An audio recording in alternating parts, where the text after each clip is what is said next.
Rebonjour à tout le monde.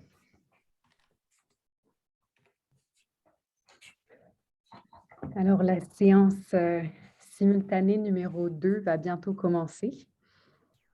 Je vais patienter une petite minute, le temps de reprendre, le temps que tout le monde finisse la pause jusqu'à 15. Bonjour. Bonjour Maude, c'est Danielle. Bonjour Danielle. Allô. Juste un petit rappel de peser sur le bouton Record. C'est déjà fait. Super. Oui. Okay. Bonne session. On n'est pas loin s'il y a de quoi. D'accord, merci. C'est gentil. Bye. Donc, il est 10h15. On va commencer la séance numéro 2 de présentation de projet. Donc, bienvenue dans cette séance à tout le monde. La séance a pour thème l'accès aux soins pour les individus en situation de vulnérabilité. Donc, je suis Maude Masaniello-Chézol, membre étudiante du Réseau 1 Québec, et je vais modérer cette session. Donc, on a 1 heure pour présenter 3 projets. Et nous allons commencer avec le premier projet intitulé « Aider les patients à trouver leurs repères dans le système de santé », projet pilote avec des navigateurs bénévoles, donc présenté par Jenny Hargeri, directrice du rappel de l'Université McGill, professeure titulaire du département de médecine de famille de l'Université de McGill et titulaire de la chaire de recherche McGill en médecine familiale et communautaire et centre de recherche de St. Mary's, ainsi que Sonia Lucier, patiente partenaire du centre de recherche de St. Mary. Je vous laisse la parole.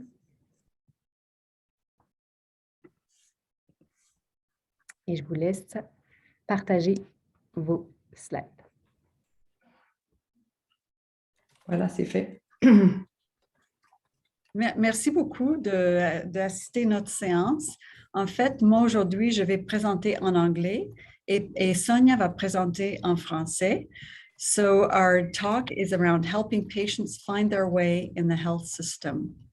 I also want to just say that Sonia is a patient partner at St. Mary's, but she is also the coordinator in this research project. So it's a very powerful thing to have her voice at the center of our project. So I'm just going to go back. As you can see, this is a pilot project, and the graphic on the right illustrates some of the challenges that we feel when we are trying to get our way to care in the system. It's even more acute for those who have certain vulnerabilities, do not speak English or French well, have low literacy, or simply just have trouble organizing themselves. So, and this is not unimportant because 2/3 of patients leave their primary care visit with something to do in order to follow up on their care. When we've done a needs assessment, we find that generally patients leave the office and they're very happy. And sometimes the follow-up that they have tells them that their doctor is taking good care of them. But it's not so easy. And I'll let Sonia tell you about that. Alors, comme patient, effectivement, on est toujours content de voir le médecin, de voir qu'on s'occupe de nous. Par contre, quand on vient pour le faire, c'est une autre paire de manches. Alors, si je continue ici, alors on sort du rendez-vous avec le médecin. On pense qu'on sait comment procéder, on prend rendez-vous, le rendez-vous a lieu et on fait le suivi avant de revoir le médecin. Alors ça, c'est dans le meilleur des mondes. Ce qui se passe souvent, c'est plutôt ceci. Alors, le sentiment de soulagement s'évapore rapidement parce qu'on se rend compte que soit que c'est plus compliqué qu'on nous l'avait dit, soit qu'on ne peut pas joindre le service, ou on réalise qu'on ne sait plus trop ou on ne se souvient pas qu'est-ce qui s'est passé dans le bureau du médecin et ce qu'on doit faire. Alors, le parcours est beaucoup plus compliqué qu'on l'avait prévu. Donc, oui, on a parlé, Marianne en a parlé, Ginny aussi, sur les patients qui ont des problèmes de littératie, les patients qui sont socialement vulnérables, les gens qui ont moins d'habileté avec la technologie. Et on sait que ça prend une grande part des services. Et aussi les gens qui ne savent pas comment fonctionne le système. Par contre, ce qu'on a vu beaucoup quand on a fait l'analyse des besoins, c'est aussi d'autres types de personnes qu'on ne soupçonne pas. Alors, des jeunes personnes qui n'ont pas, par exemple, utilisé les services depuis qu'ils sont adultes, des gens qui n'ont pas beaucoup de temps ou qui travaillent de longues heures et qui, pour certains aussi, ça veut dire de perdre des heures de travail, donc de perdre un revenu. Alors, on a vu aussi beaucoup de gens jeunes, professionnels, tout ça, qui étaient perdus autant dans le système. Alors, les conséquences de ça sont lourdes pour le système, mais surtout pour le patient. Alors, le patient n'a pas fait les suivis demandés et finalement se retrouve à attendre plusieurs mois parce qu'il ne savait pas trop quoi faire et finalement, ça a passé au bas de la liste de ses priorités. Donc, n'a pas reçu les services et c'est aussi des coûts pour le système de santé. Alors, notre équipe de bénévoles navigateurs peut aider ces gens-là. Ce sont des gens formés, des personnes, des patients, comme le patient lui-même. Alors, une aide qui se passe d'un père à un autre, donc une communication plus facile entre les gens. Et ce qui est vraiment pas négligeable, c'est que les bénévoles appellent les patients pour voir s'ils peuvent aider. Alors, pour le patient, ça vaut de l'or parce que souvent, on se retrouve dans le système puis on devient frustré et quand on appelle la clinique, on est hors de nous. Alors, c'est du gagnant-gagnant pour tout le monde et je pense que ça, c'est vraiment un point important, donc de pair à pair pour recevoir l'aide pour naviguer le système de santé.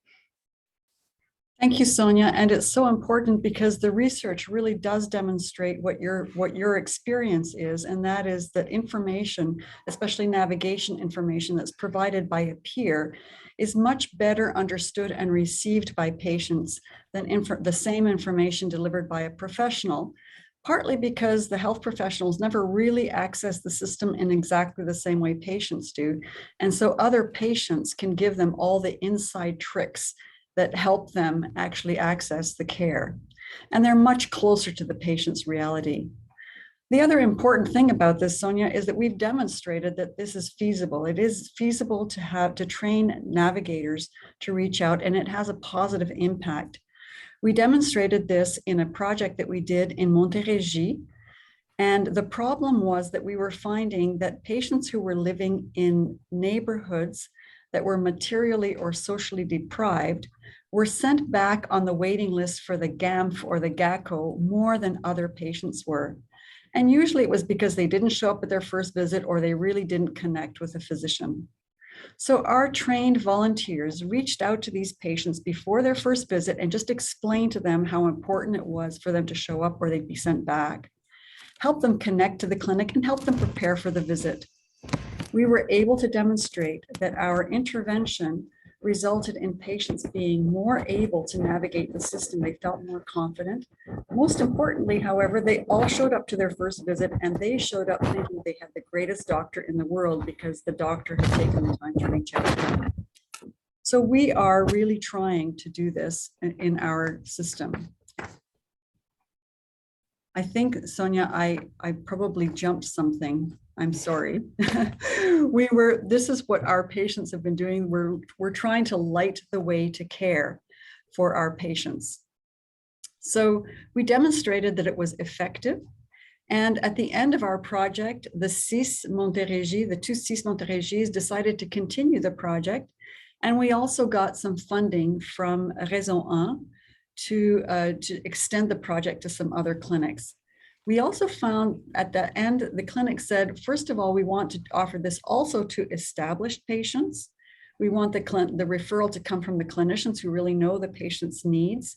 And we want to get feedback. We want the volunteers to be more attached and to be able to give us feedback as we go. So in the meantime, these are some of the services that we have trained the patients, the volunteer navigators to do. So the next slide shows what services oops, okay, I got that one wrong. So maybe, sorry, Sonia, I will go back. This is actually the diagram, I'm sorry, of what we are doing. So what we do with our established patients is that you can see that the patient on the left-hand side meets with their professional. When they see that their patient is having trouble navigating the system, they refer them to the volunteer team. Volunteers call the patients, and then they report back to the coordinator who feeds back to the health professionals again.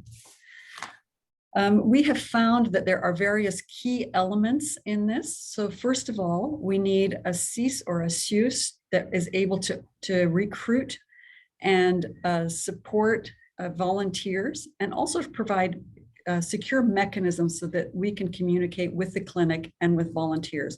We don't share any health information, but we still need a secure mechanism for communication. We also need a coordinator, the coordinator who organizes and trains the volunteers and dispatches the referrals and makes sure that everything is running is absolutely critical. And then we need to have a mechanism for getting feedback back to the professional in again, a secure way. So in our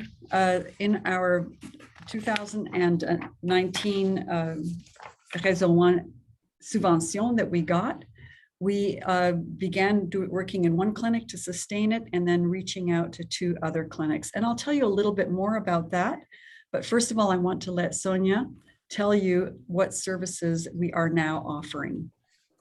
Okay, so we started with the helping new patients, which you see at the bottom of the list, like new patients that haven't been reached by the clinic.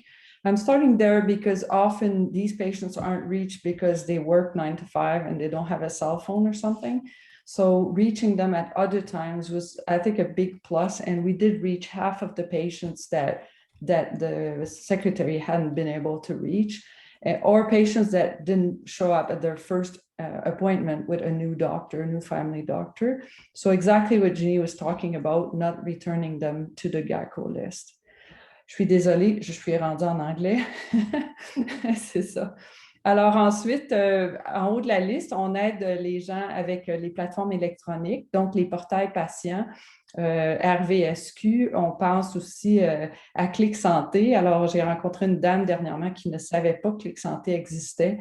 Alors, c'est vraiment surprenant ce qu'on peut ne pas savoir. La préparation au rendez-vous, la télémédecine, donc aider les gens qui vont aller en télémédecine. Comment ça se passe? Est-ce que le médecin m'appelle, je l'appelle, ça se passe en vidéo? Alors, tout ça, aider les rendez-vous pour les spécialistes également et les tests particuliers.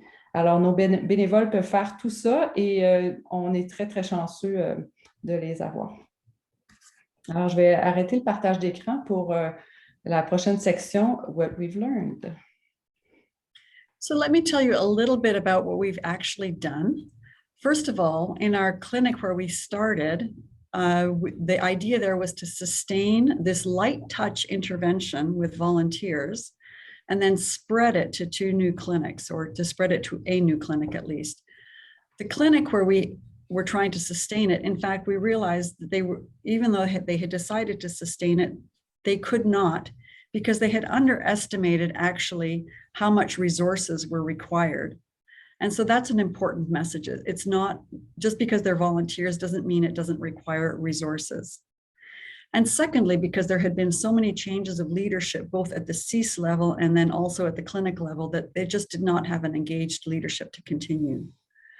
So we pivoted and we moved to first working with a private clinic that was engaging a lot of new patients. And as Sonia said, we're very proud of the fact that we've been able to make sure that we were able to reach out to those vulnerable patients who otherwise would have been returned to the GAMF, but now have a family physician. And we've recently moved to a new GMFU, where we're also starting this process. So what have we learned so far? The first thing is that even though it's a light touch intervention, that's how we thought about it, and it's not very expensive, and we think it's really at the margins, it's kind of like helping, we're finding that it's actually very challenging to implement anything that requires even the slightest change in practice. One of the challenges we have is balancing supply and demand. So we have to have enough referrals to keep volunteers busy, but not so many that they're overwhelmed because they are volunteers. But in fact, our problem isn't too much demand. Our problem is not enough demand. And as we're trying to understand what is the problem, what makes it difficult for physicians to refer, the first thing we realize is that even though we've developed a web-based platform that we thought was so cool with easy referral systems, any additional gesture that a physician has to do in a clinical visit is too much. So they need to have a very facilitated way of referring a patient. And so now we're trying to be embedded in the electronic medical records. The second thing is that physicians actually do provide navigation information. So they think that a navigation service is not needed. What they don't realize is that actually patients afterwards don't really remember everything that they said, and then they feel a little bit lost. And what we're doing in our needs assessment, we've actually also found that patients don't even realize that they don't know what to do until they start trying to act on their actions. So we're moving on this. We're trying to sort of move things forward. We're still in process, and we have learned some things that I think are important. So we're trying to, as I said, the facilitation of referrals is a very important thing. The second thing that we've learned is that even though the idea was that it was a spread project, in other words, we would just make each time we applied it in a new clinic, it'd get faster and faster because we're learning so much, and we are. But every clinic is its own world. So it always takes a lot of adaptation to the clinical world. The other thing that we learned is that even though we wanted to reach out to the most vulnerable patients, they're actually sometimes difficult to identify.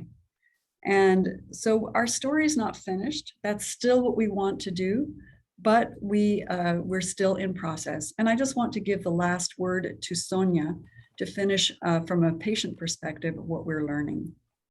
Alors, je dirais en terminant que les services changent beaucoup, surtout dans les 2 dernières années, mais aussi ça s'améliore, heureusement, mais la façon de procéder change d'une place à l'autre. Et je pense que tout le monde l'a vécu ici.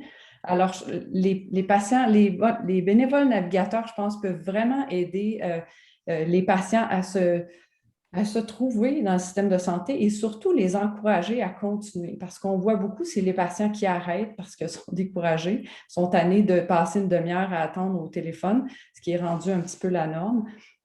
Alors, je pense que c'est une grande force que d'être appelé par un bénévole pour qu'on s'occupe de nous, et c'est une grande force que la personne ait le temps et soit à notre niveau pour nous aider aussi à naviguer le système de santé. Je terminerai en disant qu'on a des grandes ressources. Alors, il y a des bénévoles, on a rencontré des gens formidables au niveau de l'administration et des professionnels de la santé qui font tout ce qu'ils peuvent. Alors, je pense qu'il faut juste finalement faire travailler tout ce beau monde ensemble. Alors, merci beaucoup de votre attention pour ce projet qui nous tient beaucoup à cœur. Je ne sais pas s'il y a des questions.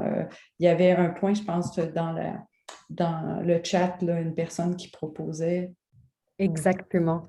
Merci beaucoup pour votre présentation, très, très intéressante. Ça montre vraiment que la connaissance du système de santé, ça freine quand même beaucoup la continuité des soins.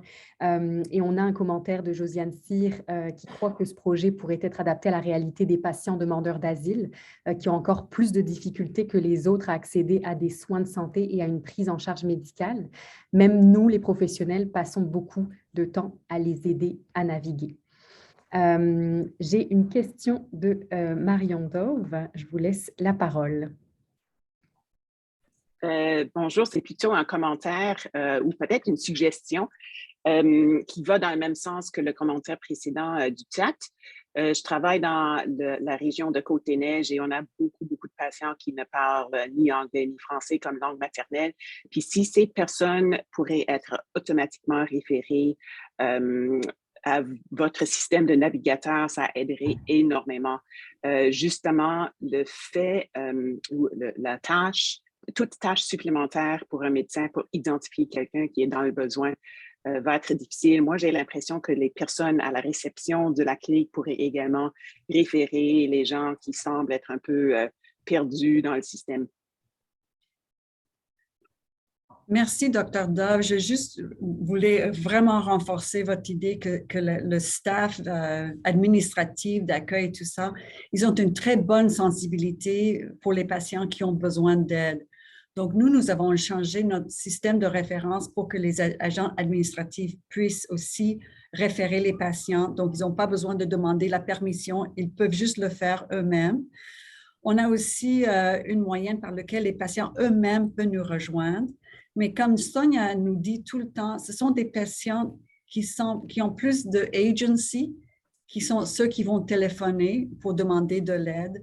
On a toujours besoin d'avoir une façon de reconnaître les gens qui ont besoin de quelqu'un to reach out to them. Et merci. J'aimerais juste aussi faire nous, on pense, on n'a pas tous les moyens pour parler avec des personnes qui parlent différentes langues et ainsi de suite, mais ce qu'on a, c'est le temps de prendre le temps avec le patient. Sonia, c'est toi qui le dis tout le temps. Même si tu parles avec quelqu'un qui est analphabète, qui a beaucoup de difficultés, tu réussis quand même à passer le message avec ta patience et ta façon de faire et ton empathie pour cette situation. Désolée, je te laisse peut-être. Non, tout à fait. Et puis, on le voit avec nos bénévoles qui ont eux aussi la difficulté parfois à se trouver dans le système ou à utiliser une technologie et qui encourage beaucoup les patients à utiliser la technologie, même si ça fait peur. Alors, d'un patient à un autre qui dit, ben moi, je l'utilise, puis ça fait ça dans ma vie. Alors, je pense que ça, c'est très puissant. Alors, oui. Merci beaucoup. Oh, excusez-moi. J'ai vu juste un commentaire de Dr. Gauthier qui a dit qu'elle donne le matériel éducatif à ses patients, des choses par écrit. On voulait juste le remercier de faire ça parce que trop souvent, les patients reçoivent beaucoup d'informations. Ils retiennent à peu près 20%, c'est la littérature qui montre ça. Donc, après, ils ont comme des trous partout. Donc, merci de prendre le temps d'écrire des choses ou d'avoir du matériel. Et Sonia, une chose que je pense qu'on peut aider aussi, c'est que nos bénévoles peuvent commencer à fournir aussi à des cliniciens le matériel dont les patients ont besoin. Donc, on peut vous aider aussi avec ces tâches-là. Merci beaucoup. On va passer à la prochaine présentation pour avoir aussi le temps d'avoir des questions pour les autres présentations. C'est sûr que c'est un sujet très prenant et très stimulant, mais on aura l'occasion d'en discuter plus largement à la discussion quand on va rapprocher les deux séances simultanées ensemble. Alors, je vais passer maintenant à la deuxième séance. Encore merci pour votre présentation et vos interventions. Donc, la deuxième présentation est sur la perception des patients sur l'accessibilité aux soins. La situation socio-économique de nos patients est-elle un frein? Et c'est présenté par Isabelle Rodriguez, médecin de famille et chercheur au GMFU du Marigot, Jenny Haggerty, directrice du rappel de l'Université McGill, professeure titulaire, et Marie Autier, facilitatrice au rappel de l'Université de Montréal, au RRSPUM, agent d'amélioration continue de la qualité au CUMF HMR. Juste 2 petites secondes. J'ai Marie Autier qui a un petit problème de technique. Oui, tu dans la barre, tu flottes. Bye. OK. Les petits problèmes techniques, ça arrive toujours. Alors, d'abord, merci beaucoup de cette invitation et de cette possibilité de présenter les résultats de ces analyses secondaires, en fait, qui sont issues d'un premier projet. Je vous en dis quelques mots très bientôt. Alors, est-ce que la perception de l'accès aux soins par nos patients, est-ce que leur statut économique autodéclaré serait un frein ou une barrière à cet accès? Alors, on n'a aucun conflit d'intérêt à déclarer, mis à part les 2 bourses que l'on a eues pour réaliser le projet initial.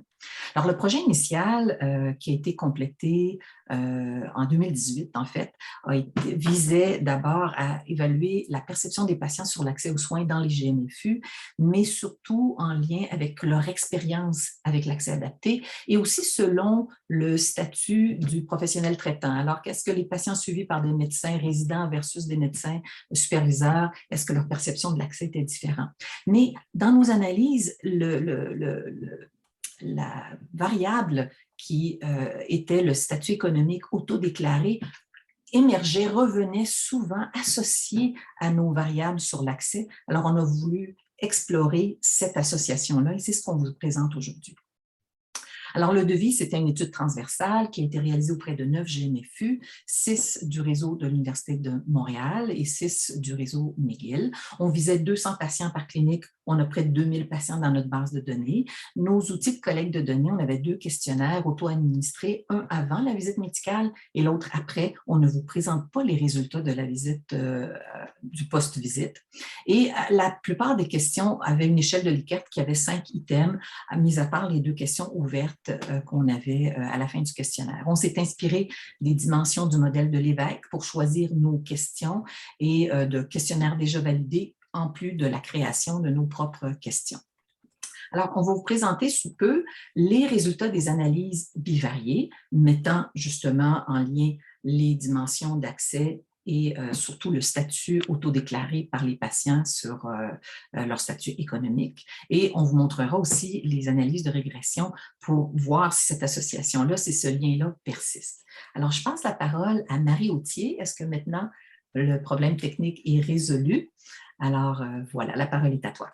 Merci Isabelle. Alors, d'abord, regardons les caractéristiques de base des patients selon qu'ils se sont autodéclarés très pauvres, pauvres ou serrés, ou à l'inverse, confortables ou très confortables financièrement. Il n'y a pas de différence entre les 2 groupes au niveau de l'âge et de l'emploi. En ce qui concerne la scolarité, les patients qui se sont déclarés pauvres sont plus nombreux à n'avoir au mieux qu'un diplôme secondaire, 52 versus 33 dans le groupe ayant un revenu confortable. À l'inverse, ces derniers sont plus nombreux à détenir un diplôme universitaire. Les patients se déclarant pauvres sont nettement plus nombreux à déclarer qu'ils ont une mauvaise santé, soit 33 comparativement à 15 dans l'autre groupe. 23 des patients ayant un statut économique précaire sont allophones, comparativement à 16 dans l'autre groupe. Finalement, la durée d'affiliation est la même dans les 2 groupes. Regardons maintenant quelle est l'expérience des patients à l'égard de l'accès aux soins selon leur situation économique. Les 3 premières lignes du tableau montrent les difficultés des patients à prendre soin de leur santé. 20 des patients ayant un statut économique précaire ont dit qu'il n'est pas facile de trouver les soins dont ils ont besoin, de prendre soin de leur santé entre les rendez-vous et qu'ils ont des difficultés à prendre soin d'eux sans aide médicale. Seulement 6 à 8 des patients ayant un revenu confortable ont déclaré ces difficultés. La situation économique impacte aussi la capacité des patients à aller à leur rendez-vous ou obtenir des soins de santé. 40 des patients ayant un statut financier précaire ont dit avoir déjà eu des difficultés à venir à la clinique parce que cela entraînait une perte de revenus et 11 d'entre eux ont même déjà été empêchés d'y aller. De même, 28 de ces patients ont dit qu'ils avaient quelquefois, souvent ou même été incapables d'obtenir des soins de santé à cause des coûts additionnels engendrés, tels que le gardiennage ou le stationnement. Ces difficultés sont moins souvent rapportées chez les patients à un revenu confortable, mais ce n'est quand même pas non plus négligeable dans ce groupe. Regardons, merci. Alors, regardons maintenant quelle est l'expérience des patients à l'égard de l'accès aux services de la clinique. On constate que les patients rapportant un statut économique précaire ont des difficultés d'accès. D'abord, 5 d'entre eux rapportent que ce n'est pas facile de se rendre à la clinique. De plus, ils sont moins satisfaits des services. 26 ont des difficultés à obtenir des conseils téléphoniques et 22 jugent que le délai habituel pour obtenir un rendez-vous est mauvais ou moyen. Ces insatisfactions sont aussi rapportées par les patients mieux nantis, mais dans une moindre mesure.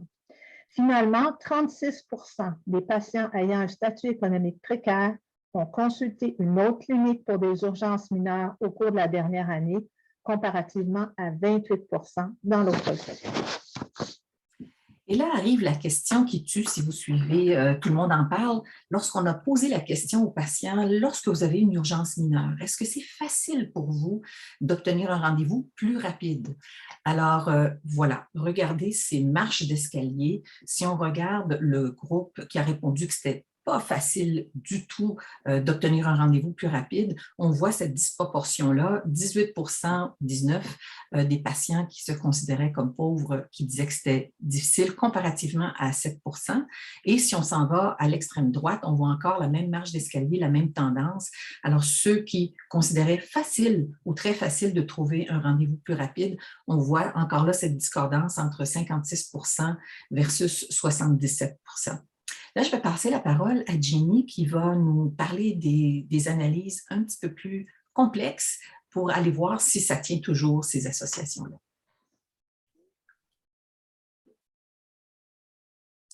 The first question we asked were, who are the poor patients? And it's so helpful because Isabel said, we don't ask patients their financial status. So is there a way from other things that we do see that we can figure out who they are? We also worry because, as you know, analytically, maybe it's not socioeconomic status that's the really issue. Maybe it's something else. So we want to make sure that we're measuring the right thing. So the first thing we said was, who are those poor patients? And we looked at what we call visible characteristics, like their level of schooling, their age, languages spoken at home, and other things. In fact, when we looked at this, it was only schooling that was associated with financial status. Marie has already presented those results, but what we see here is that there is a definite gradient. So poor patients, you can see that people who consider themselves poor, they have, 52% of them, of those who do not have a secondary school education, 52% self-report being poor. Whereas it's much less among those who report being comfortable and those who report being very comfortable. Only 25% of the poor have a university education compared to 40% of the comfortable and 56% of the very comfortable. So the level of schooling seems to be a very important indicator, but it's not perfect. You can't just use that. And that's what made us look at the multiple regression analysis when we account for socioeconomic status. And then we also control for schooling. Do we lose all the effect? And the answer is no. The effect of economic status remains after controlling for the other things. And in fact, once we have economic status in our model, the effect of schooling disappears. Not speaking English or French at home is a definite factor affecting accessibility, and we probably do need to discuss that, but that's not the subject of our analysis. But we just want to say that actually the economic status is very important. And the other thing that we found was that not only access varies by clinic, but also the effect of access on and economic status varies by clinic. So that's why we also accounted for the clinic effect in our final results. So in our final results, what we'd find again is that even with the best analyses, being poor or tight means that you have more access difficulties. Those who report being comfortable say only 3% of them say that it's not easy to get to the clinic, but the poor are twice as likely to say that. In the same way, getting access and advice by telephone, it's more than twice as difficult if you're poor. when you have additional costs of getting care, that's experienced by almost 4 times more by people who are poor or tight. And the loss of revenue is a very important thing to consider. So not only is poor being more access difficulties, but we also see in the next slide that there is a definite gradient, that the more comfortable you are, the better is your access. You think that the wait times are much better, and you think it's easier to be seen sooner than the usual care, which means that the very processes of the clinic are more sensitive to the people who are more well off, and it's easy to find the care they need. I see there's a little mistake in this. I just want to, I'm sorry, this is my fault. In fact, in the column number 2, we're comparing those who are very comfortable to those who just say they're comfortable. So even compared, those who are very comfortable are twice as more likely to say that they can get care faster than the usual time. And then compared to the ones who are comfortable, the poor ones, there's also a gradient effect that for them it's 1.4 times, for the comfortable it's 1.4 times easier than if you're poor. So you can see that there's definitely a gradient effect here. Isabelle? Alors, je pense qu'il n'est pas, avec les présentations de ce matin, il n'est pas nécessaire de démontrer le lien entre les déterminants sociaux de la santé et les conséquences, s'ils sont négatifs, sur les issues de santé. Malgré un système de santé universel, des barrières dans nos organisations semblent limiter l'accès aux soins pour certains patients au statut économique plus faible, qui ont également probablement plus de difficultés donc, à se prendre en charge dans un système de santé complexe. La présentation de Ginny et Sonia tout à l'heure le démontrait assez clairement. Alors, quelles sont nos barrières organisationnelles? Évidemment, ce qu'on vous présente, il y a plusieurs limites. Alors, ce sont des analyses secondaires, les questions étaient fermées, on a évalué le statut économique autodéclaré seulement, on n'est pas allé chercher les autres déterminants sociaux de la santé tels que le logement, l'insécurité alimentaire. Mais malgré un système de santé, encore là, public, je me répète, le quart de notre clientèle inscrite, excusez-moi, il faut que je change de diapo, le quart de notre clientèle inscrite se déclare comme pauvre et perçoivent un moins bon accès aux services. En tant que professionnel, l'ajout de ces informations dans la connaissance plus approfondie de nos patients devrait être systématiquement inclus dans notre évaluation. Les facteurs socio-économiques devraient toujours être pris en compte dans nos recommandations et prescriptions médicales en termes de coûts, de faisabilité pour le patient. Et mon Dieu, qu'on en fait des recommandations. Allez faire de la physiothérapie, allez passer tel examen, manger différemment, faites ceci. Alors que le patient, probablement, il doit se demander le soir, est-ce que je prends mon argent pour mieux manger ou pour aller acheter les médicaments qu'on m'a prescrits? Alors, on a plus de questions que de solutions, mais j'ai été un peu inspirée de ce qui a été dit ce matin. Alors, malgré ce qu'on vient de dire, quelle est la meilleure façon, de s'enquérir du statut socio-économique, soit au niveau de la recherche ou même dans nos bureaux? Un échange récent vis-à-vis de gens qui étaient d'une autre origine culturelle aurait dit « Votre question, j'aurais été insultée à avoir à y répondre. » Donc, on doit se poser cette question-là. Dans nos services, les professionnels, le personnel, est-ce qu'on agit différemment vis-à-vis de nos personnes qui ont plus de difficultés? On parlait de jugement ce matin. Moi, je pense que oui, il y a cet effet-là. Comment pouvons-nous innover en partenariat avec nos patients pour modifier notre façon traditionnelle de rechercher des soins? On parlait tout à l'heure du parcours, mais notre façon de faire traditionnelle. Bon, là, vous allez prendre un rendez-vous avec la nutritionniste, vous allez prendre un rendez-vous avec la travailleuse sociale, vous allez prendre un rendez-vous avec l'infirmière. Moi, je pense qu'on devrait s'inspirer de la pédiatrie sociale qui amène le patient avec sa famille, avec les professionnels dont il a besoin. En tout cas, ça m'a amené à réfléchir. Ça, je viens de l'ajouter on the spot. Alors, voilà, je termine avec ça. Mais on doit réfléchir vraiment à notre façon de faire. Alors, je pense que tous nos projets se relient entre le parcours et notre approche dans nos bureaux. Oui, merci beaucoup pour votre présentation. Ça permet de mettre en lumière aussi la situation et de mieux comprendre un petit peu la population. Qu'est-ce qui fait que l'accès est difficile aussi de leur point de vue à eux, comment ils se considèrent. Alors, on a le temps pour peut-être une question ou un commentaire. Donc là, vous pouvez soit directement lever votre main ou écrire dans le chat si vous avez des commentaires ou une question. C'est très clair. Ça permet de donner, je pense que c'est important aussi de donner des analyses que j'appelle comme des analyses comme de fondation, fondamentales, qui permettent, à partir desquelles on peut aller chercher des nouveaux angles d'approche, comme vous l'avez mentionné, par exemple, utiliser une approche plus de pédiatrie sociale, où on va aller chercher, on a parlé dans la présentation de Dr. McCallum, des prescriptions sociales, donc de prendre en considération le statut socio-économique dans la consultation et pas nécessairement après ou quand on se rend compte des conséquences que la personne finalement, et là ça rejoint la première présentation, que la personne n'a pas fait ses suivis de soins parce qu'elle ne le pouvait pas. Et comme vous l'aviez bien dit, c'est de choisir entre est-ce que je vais m'alimenter, moi et ma famille, ou aller prendre une consultation chez le physiothérapeute, même si c'est important, il y a des priorités selon les statuts des personnes.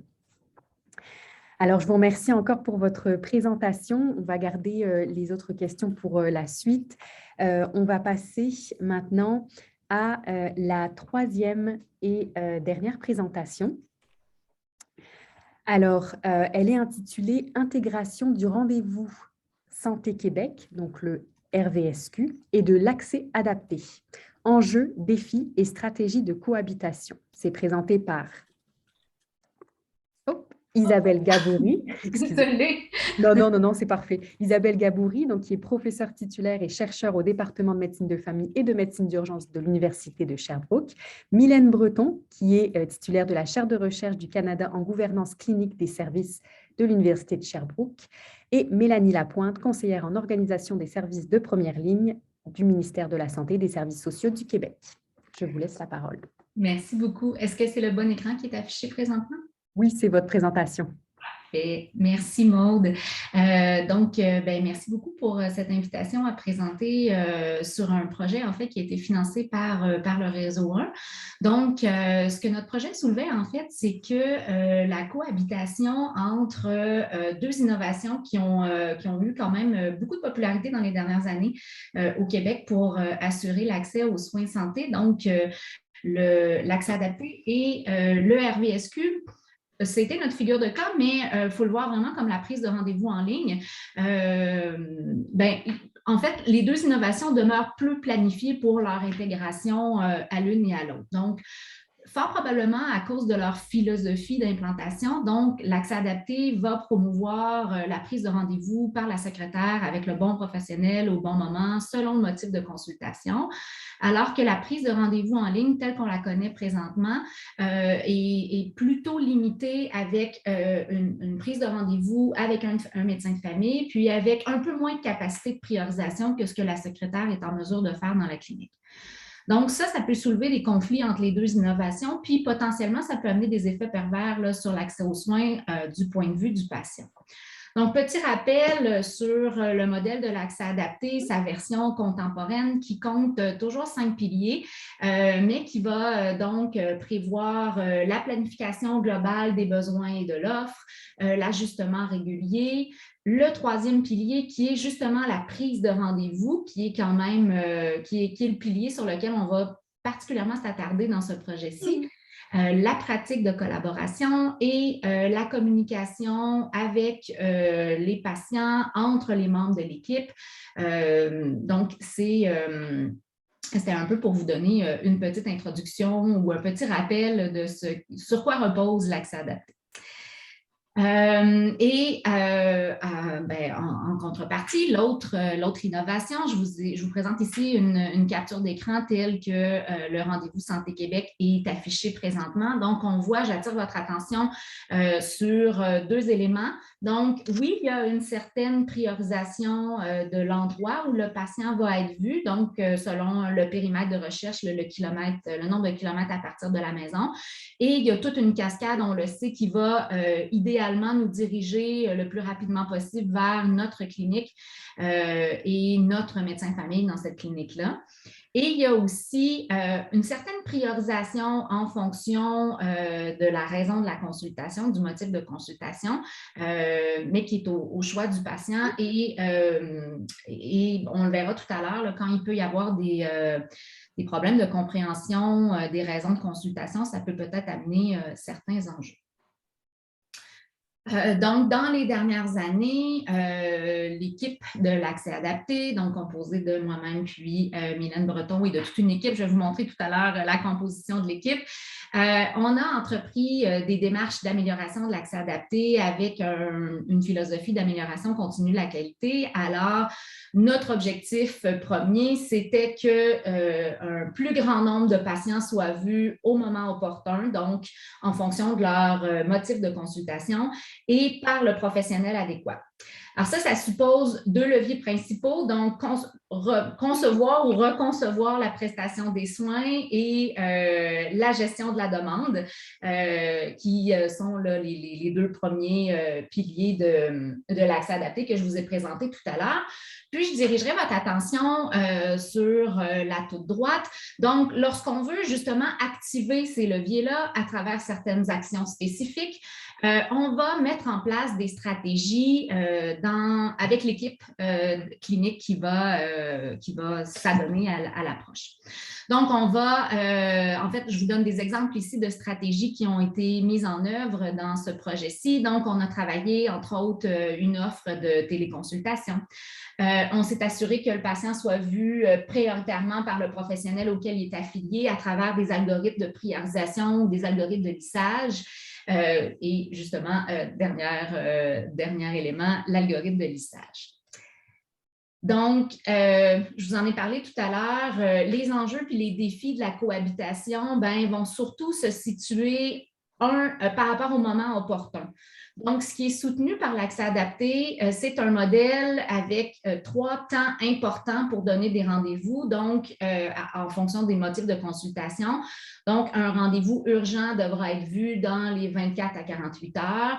Un motif de consultation semi-urgent va être vu idéalement dedans d'une semaine et un motif de consultation moins urgent, comme par exemple un renouvellement de prescription ou un suivi d'une maladie chronique, devrait théoriquement être placé à l'agenda dans en dedans de 2 à 4 semaines. L'autre volet ou l'autre enjeu de la cohabitation va être de donner accès aux professionnels adéquats pour la raison de consultation.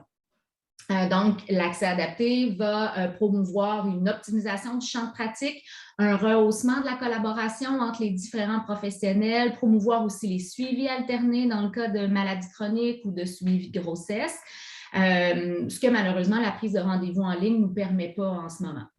Et finalement, lorsque la prise de rendez-vous se fait à travers une agente administrative, il y a une possibilité de pouvoir éduquer les patients aussi. Donc, de donner de l'information pour de l'auto-soin, sur de la responsabilisation. Puis, on peut aussi expliquer aussi davantage pour promouvoir une utilisation pertinente des services aux patients. Vous allez voir qu'on a tenté quand même des démarches là, pour s'assurer d'une belle cohabitation entre les deux systèmes. Donc, notre but était de soutenir justement le développement, la mise en œuvre de stratégies puis d'outils pour favoriser davantage l'arrimage et la cohabitation entre l'accès adapté et un système de prise de rendez-vous en ligne. Comme je vous disais, nous, on a utilisé le RVSQ comme figure de cas. Donc, brièvement, la méthode, on a travaillé avec un GMF qui est constitué de 9 médecins, 2 infirmières, 3 agentes administratives. On a travaillé aussi étroitement avec un comité de patients donc, qui faisait partie du projet d'accès adapté interprofessionnel. Donc, c'est un comité formé de 5 patients qui représentent les différentes cliniques qui sont impliquées dans ce projet-là. Mais on a mis à contribution notre comité de patients là, pour le projet que je vous propose aujourd'hui. Et on a travaillé étroitement avec le ministère. Puis, on va pouvoir entendre Mélanie tout à l'heure, qui est la représentante là, du groupe avec lequel on a travaillé. On utilise une démarche participative d'amélioration continue de la qualité basée sur le Model for Improvement. Donc, ça consiste à faire des cycles PREA ou en anglais PDSA, Plan, Do, Study, Act. Donc, c'est-à-dire qu'on va se donner un objectif. On va se donner une stratégie ou une idée de changement qu'on souhaite implanter de manière itérative, un petit pas à la fois pour voir les effets et pour éventuellement pouvoir étendre la stratégie à la grandeur de la clinique. Je vais vous montrer un peu de quoi ça peut avoir l'air tout à l'heure avec les résultats. Et on s'est attardé plus particulièrement à certains indicateurs clés de l'accès adapté, dont entre autres le 3e rendez-vous disponible et la continuité relationnelle. Brièvement, le 3e rendez-vous, là, parce que c'est peut-être un peu plus obscur, c'est lorsque j'ouvre l'agenda d'un professionnel, c'est sa 3e plage horaire disponible pour ses patients auxquels il est affilié. Donc, par exemple, si cet après-midi, il vous reste 2 plages disponibles, puis que la semaine prochaine, vous êtes à l'hôpital ou vous êtes en vacances et que votre 3e plage horaire est vendredi prochain, on dira que vous avez un 3e rendez-vous, prochain rendez-vous disponible de 7 jours. Donc, ça compte aussi les week-ends. Je vous donne une idée très brièvement. Tout à l'heure, je vous parlais qu'avec les cycles PREA, PDSA en anglais, ce qu'on va faire, c'est qu'on va implanter des stratégies de changement. Donc, je vous donne une brève idée, parce que le temps était quand même assez limité, des stratégies de changement qui ont été utilisées dans le projet que je vous présente. Donc, on a travaillé beaucoup la mise en ligne de certains types de rendez-vous en fonction d'une certaine patientèle. Donc, vraiment, la clé là, lorsqu'on a trouvé la solution là, qui faisait en sorte d'avoir un meilleur accès tout en maintenant la continuité, c'était vraiment de jouer avec, donc de ne pas mettre les rendez-vous sur le système de prise de rendez-vous en ligne de manière non réfléchie. Donc, on a vraiment travaillé sur un assemblage de rendez-vous et on a joué aussi avec les types de rendez-vous qu'on rendait disponibles à la patientèle.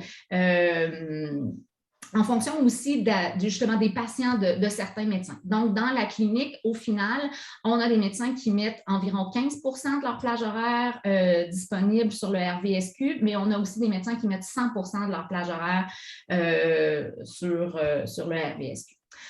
On a travaillé aussi beaucoup la pertinence des consultations puis de donner de l'éducation. Donc, c'est vraiment une démarche qu'on fait avec les patients de la clinique, avec les cliniciens pour s'assurer que, justement, de passer un peu au-delà de la limite du RVSQ qui va peut-être un peu moins bien filtrer en raison de la consultation, puis aussi de donner accès à d'autres professionnels de la clinique pour rehausser la collaboration. Et on a travaillé sur du matériel éducatif pour les patients, dont entre autres un vidéo sur l'accès adapté que malheureusement, je n'aurai pas le temps de vous montrer, mais aussi une carte explicative que je vous montre à l'instant. En fait, c'est une petite carte, ça a été vraiment réalisé avec notre comité de patients partenaires qui avait envie pas nécessairement d'un dépliant, mais quelque chose qui s'apportait bien, qui se gardait bien dans le portefeuille. Donc, ce que vous voyez là, ça a le format d'une carte d'affaires une fois qu'elle est pliée en 2. Donc, vous voyez l'intérieur qui fait un rappel des principes de l'accès adapté dans un langage adapté pour monsieur, madame, tout le monde. Et à l'extérieur aussi, on a toutes les informations sur la clinique, donc comment pouvoir appeler. On a aussi, donc ça c'est notre stratégie pour améliorer la compréhension de l'accès adapté. On a aussi travaillé sur du matériel qu'on a envoyé sous forme de carte postale papier à ceux aux patients pour lesquels on n'avait pas l'adresse courriel. Et on a le format aussi électronique, donc où là, on expliquait vraiment, et bon, là, c'est ce que vous voyez là, à la droite, c'est la version 2020 là, du Rendez-vous Santé Québec, mais pour vraiment expliquer, puis ça me parlait beaucoup, là, la première présentation qui a été donnée justement pour expliquer pas à pas à un patient comment est-ce qu'on peut se rendre sur le web, puis expliquer les particularités là, du RVSQ. brièvement quelques résultats. Donc, vous voyez ici le 3e prochain rendez-vous disponible là, à travers le temps. Donc, quand on a commencé à travailler avec la clinique, en moyenne, ça pouvait prendre à peu près 9 jours pour avoir la 3e plage horaire disponible. Donc, on a travaillé avec nos cycles d'amélioration continue de la qualité, la mise en place de certaines stratégies. D'abord, pour diminuer l'utilisation du sans rendez-vous, s'assurer que le patient soit vu par son professionnel le plus possible dans les plages horaires en utilisant l'algorithme de priorisation dont je vous ai parlé tout à l'heure.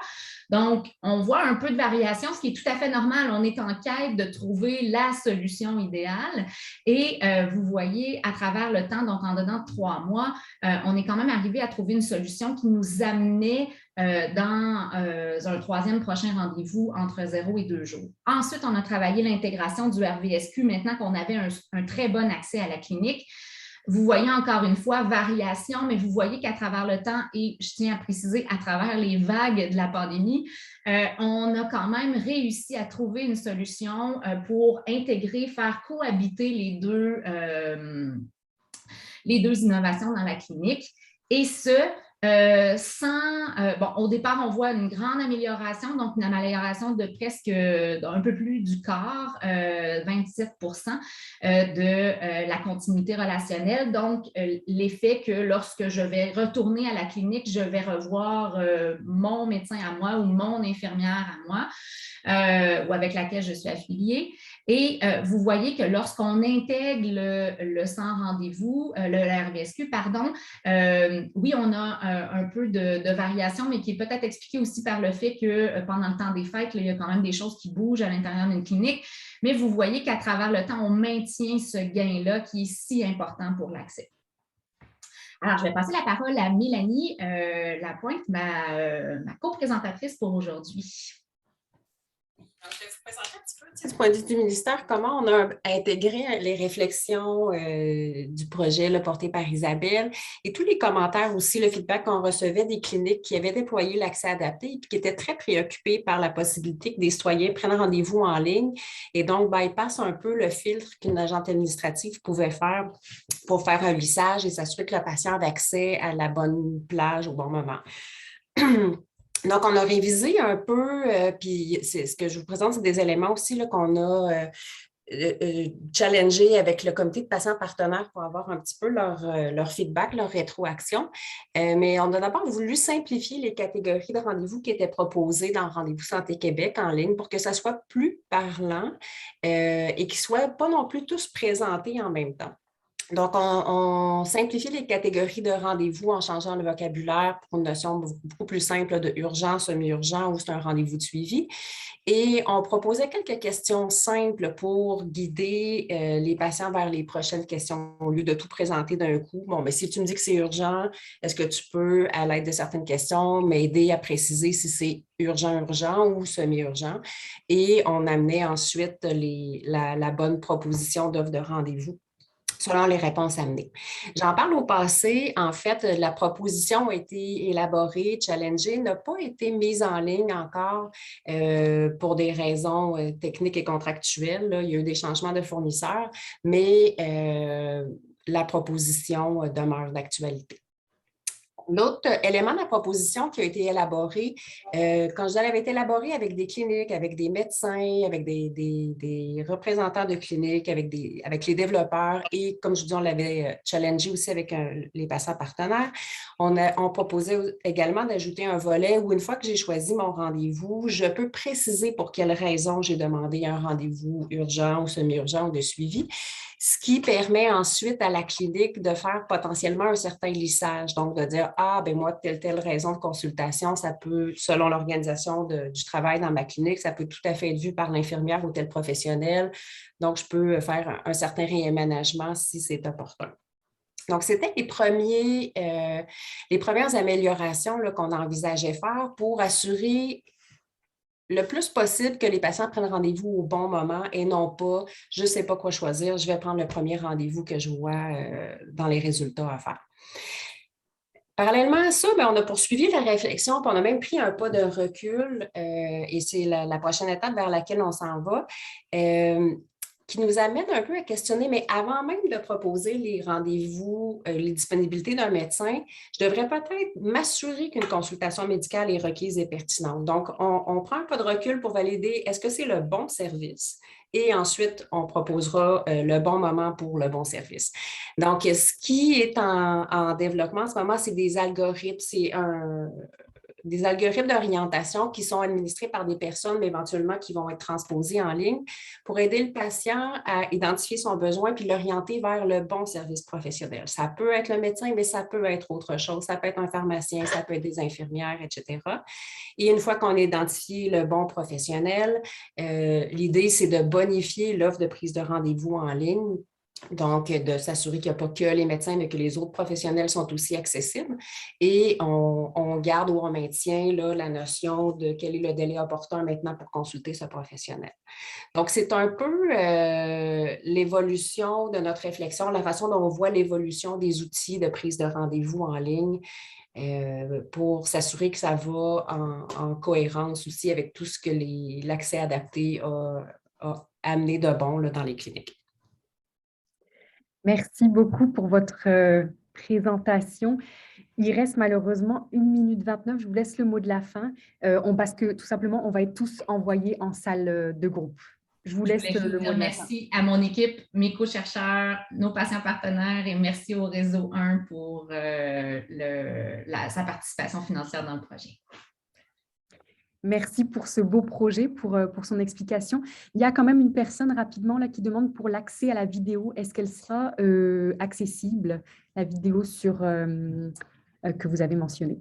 Oui, vous pouvez écrire à accès.adapté@commercialusherbrook.ca, pas d'accent, et ça va nous faire plaisir de vous la faire parvenir. Elle commence à être distribuée dans les salles d'attente de certaines cliniques, mais ça nous fera plaisir de la partager avec vous.